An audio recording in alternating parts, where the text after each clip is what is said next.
Sino ba talaga ang kasama ni Diego sa ating What's for Breakfast? Isang napakahusay ng mga awit ang magpapatikim ng kanyang paboritong agahan sa atin ngayong umaga. Si Pao Chavez ay isa sa mga finalist sa isang singing competition sa TV. Nakilala at napawaw niya ang mga judge sa kanyang pop and R&B na kanta. Inantigrin niya ang publiko sa kanyang kwento ng kanyang buhay. Sa murang edad, naulila siyang lubos at na-hold up at nabaril din siya sa ulo.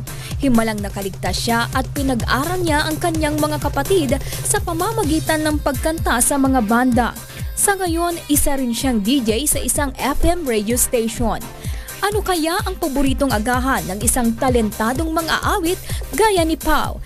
Ating alamin yan sa What's for Breakfast.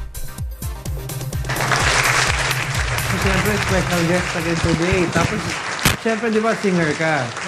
Di ba mga singer daw na meron very strict sa kinakain, kung matamis, kung mainit o malamig? Medyo strict din po, pero mas strict po pagka yung before and after kumanta. Pero yung mga pang long-term daily, hindi naman, like, mag-ice cream ka? Hindi naman po. So, basta hindi po pagod yung boses. okay lang. Opo, okay lang. Ayun. Anyway, sige, pakishare naman sa atin. Ano tong breakfast natin? Ang breakfast po natin for this morning ay pancake with special ulam.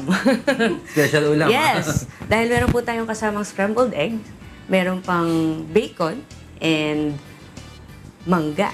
Nakikita ko na yung bacon nakabaon sa loob ng pancake mismo. Yes. No? So siguro para matamis tsaka maalat, no? Yes, maganda pong combination to dahil gaya niyan, minsan di ba sinasawsaw po natin yung tinapay sa kape, ganyan. Diba Oo. po? Yan. Sabagay kung confused ka, di mo alam kung gusto mo kanin o pancake o matamis o maalat, isama mo na. Pagsamahin po, pwede. Tama. Yeah. Very good. And of course, may hot chocolate ka, no? Siyempre po, panghabol po sa ating pambara. Meron po tayong panulak na hot chocolate. Kape, pwede sa inyo yung coffee? Pwede rin po. Basta ang importante po, hydrate ng hydrate. Hydrate na Water. hydrate. Ayun. So, tas ang nutrition facts po nito for this dish are ilan? Calories? 230 calories. 213. Yes. Hindi masyadong mataas yan. Konti lang naman. Sakto lang. Okay lang naman pong kumain na marami sa breakfast. Tama. At least maka 600 to 700 calories ka sa breakfast. Yes. Pwede yon kasi magsusunog ka pa naman. Yes, sir. Kaya ito pong breakfast ay favorite meal of the day ko. Yun.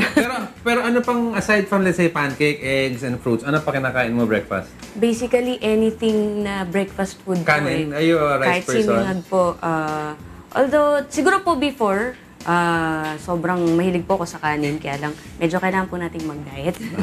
Kaya, medyo binawasan ko Weight rin po. Watcher, ha? Opo, dati po akong 136 pounds. Nag-lose po ako ng 30 pounds. Pero, fit ka naman yan. Opo, kasi may mga Exercise. sports activities na Very rin po good. akong ginagawa. So, okay lang kumain basta nag-exercise. Yes po. Yun, maraming salamat. And thank you for sharing with us your breakfast. Balik sa inyo dyan sa studio.